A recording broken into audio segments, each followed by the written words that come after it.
Ngayon ay pag-uusapan natin kung ano ang dalawang importanteng bagay pagdating sa animation sa editing. Ito yung tinatawag na graph at keyframe. Basta guys, ito lang ang masasabi ko, lagi niyong tatandaan kapag walang keyframe, wala ring graph. Para mas maintindihan mo, ipapaliwanag ko na lang sa'yo. Keyframe, ito yung parang mark sa timeline. Dito nagsisimula at natatapos ang paggalaw. Halimbawa, gusto ko siyang igalaw papunta sa kanan.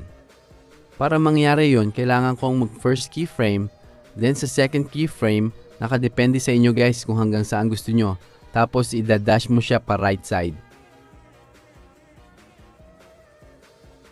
Then may animation ka na. Kapag may keyframe ka na ganyan, dito na papasok yung graph. Ang graph ay may kakayahang pabagalin, pabilisin o kaya gawing smooth ang paggalaw ng object mo. Diyan mo makikita yung graph sa baba ng keyframe. Basta lagi mong tandaan bawat graph ay may sariling movement. Kaya paano ba yan guys? Hanggang dito na lang. Kita-kits ulit tayo sa next video ko. Thank you guys!